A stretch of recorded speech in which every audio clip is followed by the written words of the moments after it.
네, 학생 여러분 안녕하셨습니까?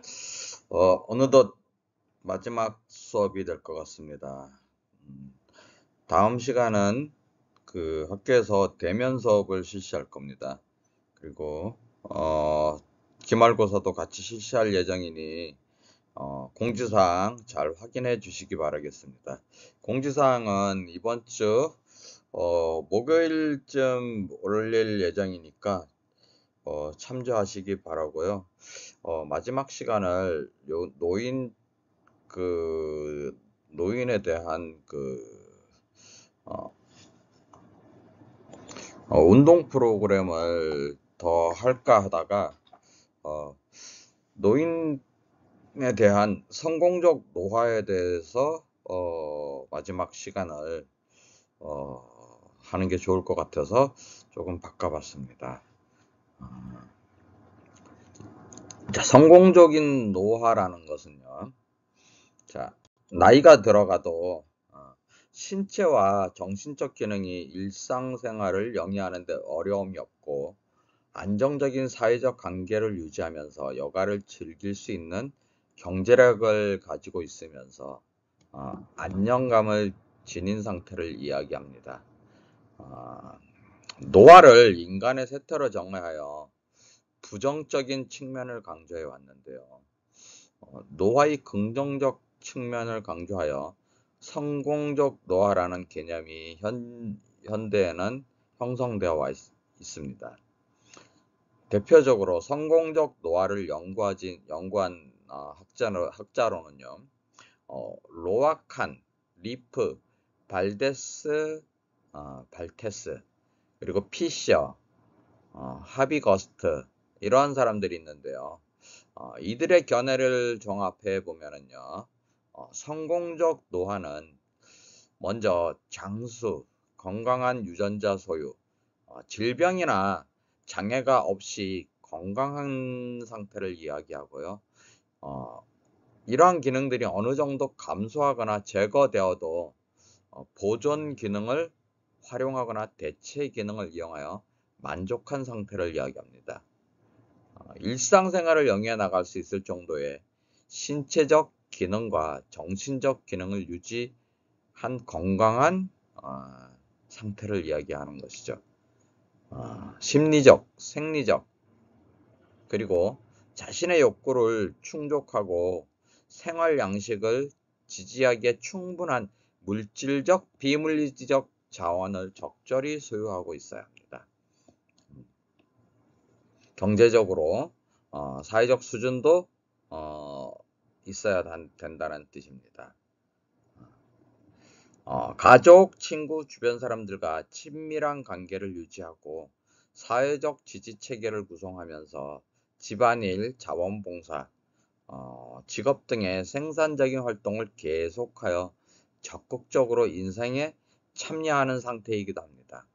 노화에 대한 사회 문화적 환경이 긍정적이면 성공적으로 노화할 수 있는데요. 여기에는 노인복지제도, 노인정책, 노인스포츠, 노인 구조적 체계의 지원이 포함되어 있습니다.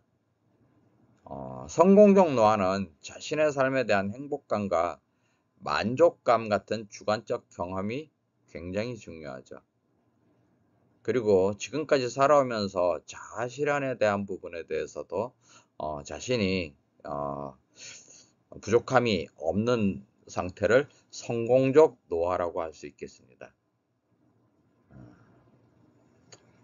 성공적 노화에는 나이가 적을수록 그리고 교육 수준과 사회적 지위와 경제적 수준이 높을수록 종교적 신념이 있는 사람일수록 그리고 긍정적인 자녀와의 관계와 주관적 건강 상태가 양호할수록 우울감이 낮을수록 그리고 긴밀하고 친숙한 대인관계의 사회적 지지 체계나 노인사회복지 제도와 같은 사회적 법적 재정적인 사회 구조적 지지 체계 등이 지원될수록 긍정적인 영향을 줍니다. 성공적 노화란 개인의 특성이나 상황에 따라 매우 다르게 정의될 수 있는데요.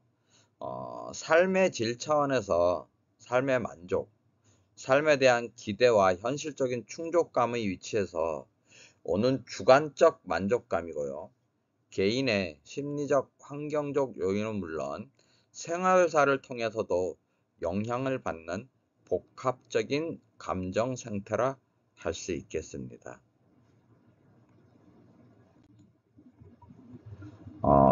이 도표를 보면요. 여러 가지 성공적 노화의 조건들을 우리가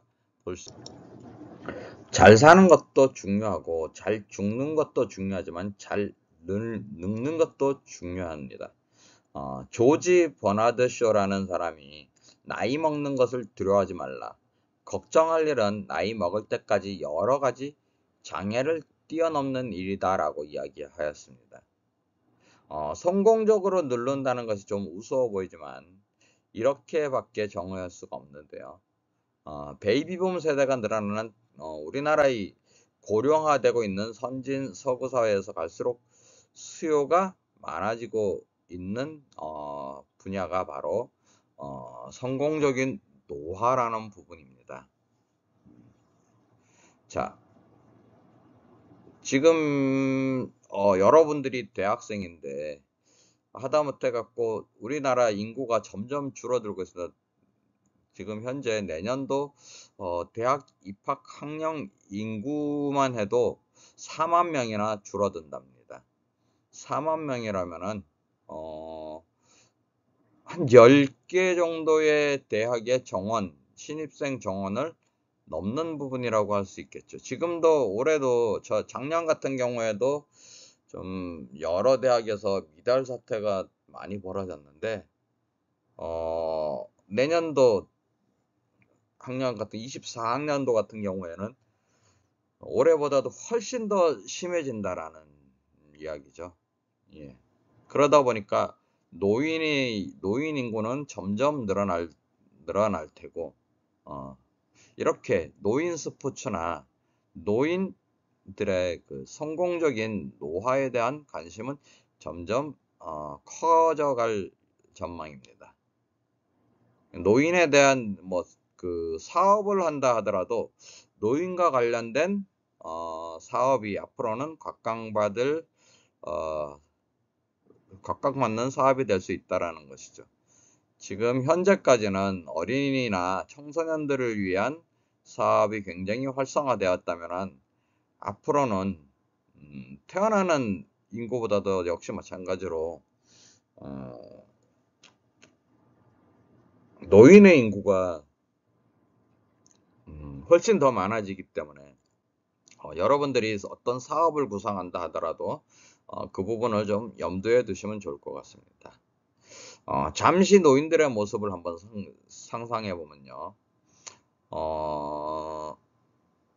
꼬부랑 할머니가 그 허리가 구부러진 할머니가 리어카를 밀며 언덕길을 힘겹게 오르는 모습, 중환자실에 파리한 안색으로 누워있고 가족들이 우울한 표정으로 간호하는 모습, 그리고 그 바람이 많이 드는 음침한 골방에 홀로 누워서 벽에 이렇게 벽만 바라보고 있는 모습들, 이는 대체로 실패한 노화, 불행한 노화라고 말할 수 있을 것입니다.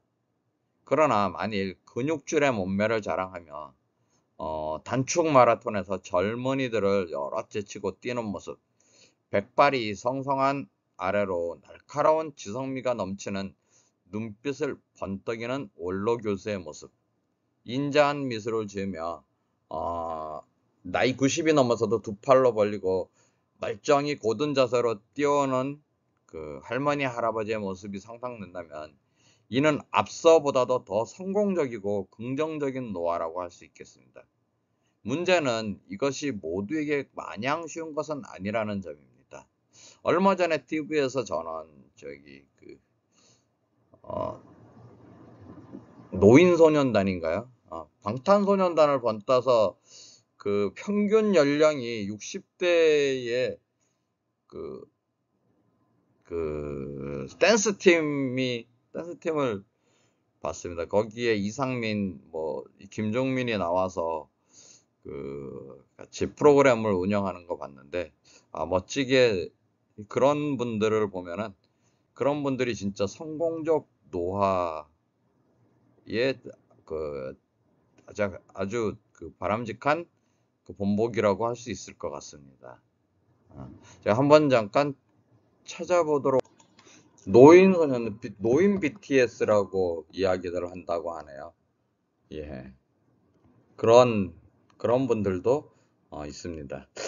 미소년과 비교하면, 어, 그, 미소년이 있다면은 미노년도 있을 수 있는 것이죠. 미노년의 경우 외모나 첫인상, 그리고 호젓한 분위기 등에 크게 의존한다면 성공적 노화는 그보다는 그 노인의 전반적인 생활과 삶의 질의 측면을 평가하는 방법입니다. 그분들 같은 경우에는 자신이 기업체나 지금까지 열심히 살아오고 이제 은퇴하신 교수님도 계시고 사업가도 있고 그러던데, 그런 분들 같은 경우에 이제 자기의 꿈을 지금까지 감춰놓았던 꿈을 이제서야 펼치는 것이죠. 인생은 제2의 인생을 살아가는 것이죠. 현대에 들어갈수록 수요가 높아지는 학문이 바로 노인 채용론이라는 것입니다. 노인 BTS가 하는 것도 그 댄스 팀인데 역시 마찬가지로 노인 체육에 들어가는 것이겠죠. 예. 자, 인간의 최대 수명은 100세에서 120세로 이제 봅니다. 소수의 사람들만 그렇게 오래 산다. 왜 그런가 하니까요. 예전에는 그 환갑이 60세잖아요. 60세 왜 잔치를 여냐 그러면 음양오행설의 그 뜻도 있지만 예전에는 오래 살지를 못했습니다. 한 40세 정도면은 이제 거의 노년기에 접어들었다 그러고 60세 정도만 살아도 이제 장사였다고 해서 하는데 지금은 그 2배에 가까운 110세, 120세, 100세 시대가 이제 보편적이라고 할 수 있는 거죠. 자, 어떤 기전의 생리적 기전이 변경되고 퇴화하는가? 궁극적으로 죽음이 결정되고 왜 각기 다른 속도로 늙는가라고 이야기를 해보면요. 아리스토와 키케로 이래로 서구에서는 오랜 시간 동안 잘 늙는 것이 무엇인지에 대한 의견을 나눠왔습니다. 한 번도 이 주제에 대해서 작정하고 연구하겠다고 나선 사람은 없었는데요.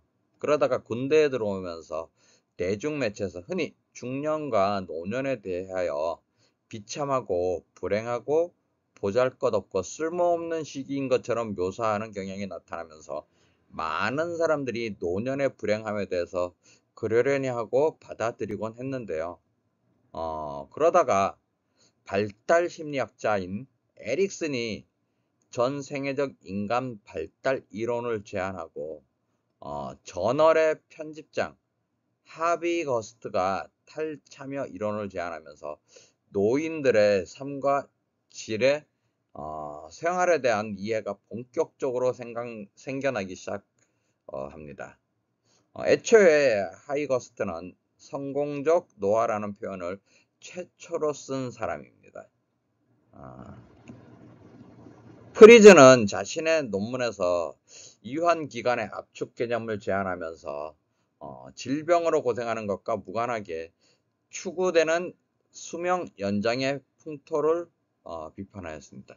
그에 따르면 사람이 노년기에까지 건강하게 지내게 되면 죽음 바로 직전에 모든 질병들이 한꺼번에 찾아오게 되고 그 결과 그 사람은 짧게 고생하고 편하게 간다는 것입니다. 이것이 과연 가능한지는 논외로 하더라도 프리즈의 주장은 무조건 평균 수명을 연장시킬 것이 아니라 건강한 수명의 기간을 연장시키는 것이 중요하다는 통찰을 제공해서 크게 호응을 받았습니다. 자, 이후에 그 베를린 노화 연구에서 노인들이 자신의 기능의 상실에 대해 적응하는 것을 설명하기 위해 오늘에 이르렀는데요. 딱 잘라 말한 정의가 그런데 잘 늙는다는 것이 딱 잘라서 이야기할 수는 없습니다. 노화의 생물적 이론 세 범주를 이야기하면요. 유전적인 이론, 손상이론, 점진적 불균형, 그 세 가지를 이야기할 수 있는데요. 이 세 가지에 궁극적으로 죽음이 결정되는가, 왜 각기 다른 속도로 늙는가, 이 노화의 생물적 이론 세 범주를 하고 있습니다. 자, 유전적 이론을 보면요. DNA의 점진적 손상, DNA는 50번 분열을 하면은 이제 사망을 한다고 합니다. 텔로미어, 노화의 시계가 짧아짐, 그리고 세포 분열이 중단되고 괴사함, 그리고 모든 세포는 같은 속도로 분열하지 않는다라는 유전적 이론이 있습니다. 자, 텔로미어 길이가 이제 길어지면은 생식 세포가 시간과 세포 분열 횟수가 이제 늘어나게 되는 거죠. 요 기간에 따라서. 인간에게 있어서 활성산소는 너무 많으면 세포를 죽이는 독성 물질로 작용하지만 적당하게 있으면 세포가 성장하고 분화할 수 있게 돕는 아군으로 활동합니다. 아예 없으면 세포는 자라지 못하죠.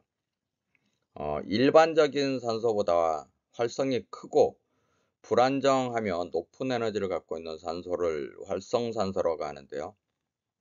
대표적인 예로 초가산화 이온, 하이드로포옥실, 라디칼, 과산화수소, 하이드록시 라디칼이 있습니다. 성인병과 암을 비롯한 질병을 일으킨 원인이자 노화를 일으키는 주범 중 하나이기도 한데요. 반대로 이 활성산소는 면역 체계를 강화하고 근육을 재생, 당뇨병을 억제하고 퇴행성 관절염을 완화시키는 등의 기능도 하고 있습니다. 활성산소는 우리 몸에 반드시 필요한 물질입니다. 세포 신호 전달과 항상성 유지에 반드시 필요한 산화환원 신호의 매개체가 된다고 하는데요. 물론 농도가 낮을 때의 얘기입니다. 한마디로 과유불급의 예시에 해당하는 것들 중 하나입니다. 지구상에 존재하는 대부분의 호기성 생물은 산소를 이용해 호흡을 합니다. 이러한 호흡의 핵심은 세포의 미토콘드리아라는 세포 내 소기관에 있는데요. 미토콘드리아에 있는 전자 전달계는 섭취한 유기물로부터 유래된 전자를 산소로 전달하며 에너지를 생성하고 전자를 받은 산소는 양성자와 함께 안정한 상태인 물이 됩니다. 이 호흡 과정에서 극히 일부가 물이 되지 않고 전자만 받아 유리기 또는 자유 라디칼이라 불리는 상태가 되는데요. 이것의 체내 호흡 과정에서 주로 생기는 활성산소의 일종인 초가산화물이 생기는 것입니다. 대략 0.2%에서 1% 정도이며 그나마도 방어체계에 의해 무력화되는 것이죠. 이 라디칼들은 불안정하고 높은 에너지를 갖고 있어서 신체의 다른 분자들과 쉽게 산화 반응을 일으킬 수 있으며 이로 인해 세포와 조직이 손상을 입게 되는 것입니다. 쉽게 생각하면 작은 불도저가 혈관을 통해 몸속을 마구 헤집는다고 생각하면 비슷한 비유가 될 수 있을지 모르겠는데요. 그러면은 굉장히 큰 손상이 오겠죠. 이러한 조직과 세포의 지속적인 손상은 노화를 불러일으키고 높은 에너지를 갖고 있는 활성산소종은 방사능과 같이 세포의 DNA를 공격하여 변형시킬 수 있으므로 암을 유발하는 그 물질이 될 수가 있는 것이죠. 어, 활성산소는 반응성이 높으므로 생물은 호흡과 함께 시작된 딜레마를 해결하기 위해 활성산소를 무력화시키고 안정된 상태의 물질로 변환하는 체계를 발달시켜 왔습니다. 대표적인 예로는 멜라토닌 호르몬이 있고요. 멜라토닌은 최초의 호르몬으로 추정되는데 숙제 호르몬을 이용하는 일부 기생생물을 제외한 대다수의 생명체가 가지고 있습니다. 자, 활성산소가 발생하는 경우를 한번 좀 보면은요. 백혈구가 세균을 죽일 때 부산물로 나오는 것이 아니라 세포에서 극독인 활성산소를 세균 속에 넣어서 죽이는데 이럴 때 발생하고요. 격렬한 운동을 할 때 호흡량이 늘어나므로 활성산소가 발생합니다. 그리고 과도한 스트레스를 받을 때 역시 호흡과 대사가 늘어납니다. 그리고 물질 대사, 모든 화학물질의 대사에는 호흡이 관여하는데요. 대표적인 예로 음식을 먹을 때, 그리고 흡연, 불완전 연소로 인한 활성산소가 기도로 들어오는데요. 뿐만 아니라 담배 연기에는 저번 시간에 저희들 니코틴에 대해서, 흡연에 대해서 공부했듯이요. 니코틴, 일산화탄소와 같은 산화성 및 독성 물질이 많은데 흡연을 할 때 활성산소가 발생합니다. 그 외에 자외선, 방사선에 노출되거나 혈관이 막혔다가 갑작스럽게 풀릴 때가 있는데요. 이 얘기해도 되는지 모르겠는데 이태원 사태 때요. 음, 그 질식을 했잖아요. 그리고 신체가 눌려 있다가 갑작스럽게 풀리는 경우가 있는데요. 예를 들면 어떤 물체에 이렇게 깔려 있다가 갑자기 이게 풀릴 경우, 그런 경우도 마찬가지인데요. 심근경색 그리고 뇌경색 등 병원에서 치료할 때 일어나는 허혈성 재관류 손상이기도 하고요. 막혔던 피가 갑자기 쏟아져 들어오는 속도가 빠를수록 활성산소의 생산량이 늘어나 2차 손상이 발생할 수 있습니다.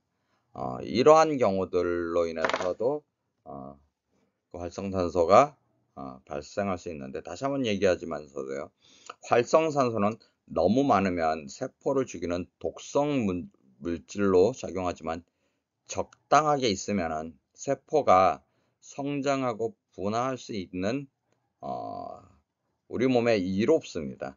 그런데 아예 없으면 세포는 자라지 못한다. 이 지금 여기에 나와 있는 요 세 줄로 된 단어로 이렇게 한마디로 정의할 수 있습니다. 이 중에 우리가 일상생활에서 주의해야 될 건 흡연, 스트레스, 격렬한 운동, 그런 것들이 있을 것 같습니다. 자, 점진적 불균형에 대해서 한번 알아보면은, 인체 기관이 각기 다른 속도로 노화하면 생물적 기능, 중추신경계와 내분비계의 불균형이 초래한다고 합니다. 신경 내분비계, 호르몬의 불균형으로 인해서 여러 영양적인 부분에서도 불균형이 일어나고요. 사람은 태어나서 늙어서 죽을 수밖에 없는데요. 노화와 관련된 이론을 맨 처음 주장한 사람은 히포크라테스입니다. 그는 인간의 몸을 물, 불, 공기, 흙으로 구성되어 있다고 보고 체내열이 감소하는 등 조화가 깨지는 것이 노화라고 주장하였습니다. 생물학적 노화의 특징은 체내 지방은 증가하는 반면 단백질, 수분, 미네랄 등의 성분은 감소하여 골다공증 증세가 나타나고 연골의 탄력성이 약화되어 퇴행성 관절염의 발생 빈도가 증가하면서 신장과 체중이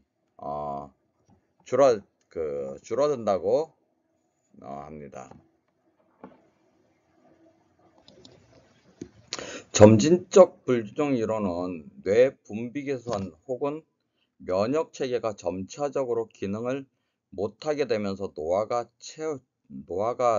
진행된다는 이론입니다. 분자나 세포 내에서의 변화 정도와 속도를 조절할 수 있는 인자가 있는데요. 바로 내분비계가 올바르게 작용할 것을 제시하고 있는데요.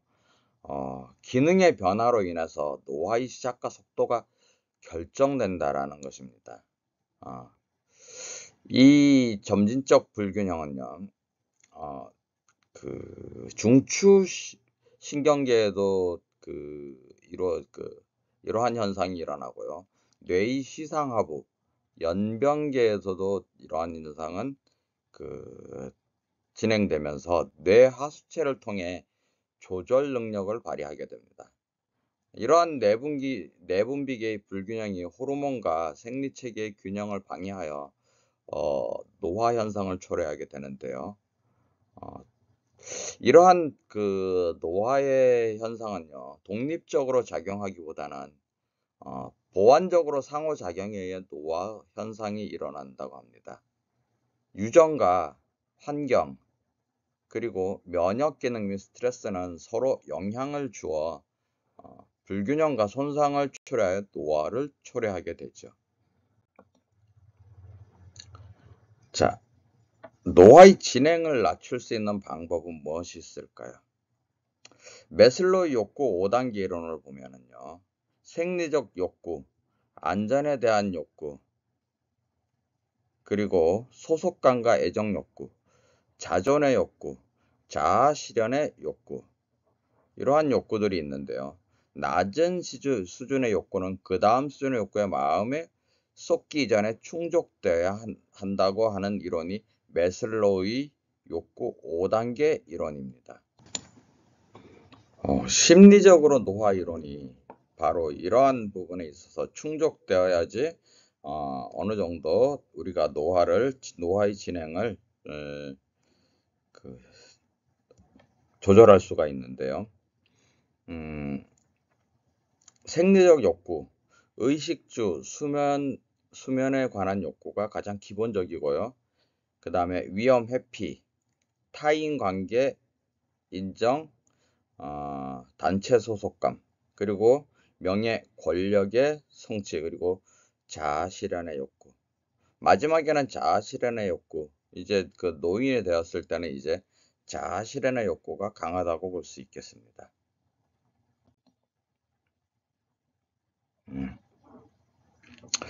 성공적 노화를 유도하는 긍정적 성격에 위해서는요, 친구 및 연인과의 밀접한 관계, 그리고 가족을 부양하거나 어떤 형태의 작업을 통해 생산적이 되며 자신의 일생을 긍지와 만족감을 가지고 회상할 수 있는 능력이 필요한데요. 이러한 부분들이 전부 다 성공적 노화로 유도하는 긍정적 성격 발달의 중요한 요인들이라고 할 수 있겠습니다. 늙음에 대한 건강 결정 요소의 요인들로는 지능, 인지능력, 자기 효능감, 자기 존중감, 개인적 통제력, 대처 방식, 복원력, 이러한 부분들이 늙음에 대한 건강 결정 요소의 요인이라고 할 수 있겠습니다. 자, 노화의 진행을 늦출 수 있는 방법은 무엇이 있을까 한번 살펴보면요. 고혈압, 심근경색, 여러 가지 비만, 대사증후군, 이러한 심혈관계 질환, 이러한 위험 요인이 노화를 촉진하는 원인인데요. 이러한 요인들은 생체 내에서 활성산소의 생성을 증가하고 항산화 방어 능력을 감소시켜서 세포들의 산화적 손상을 증가시킵니다. 또한 세포의 산화 스트레스 축적은 세포 노화를 촉진하게 합니다. 따라서 이러한 질병들을 예방하고 개선시키기 위해서는 적당한 양의 음식 섭취 및 영양 개선과 같은 식습관 변화와 적절한 신체 활동과 같은 생활 습관의 변화가 필요하다고 할 수 있겠습니다.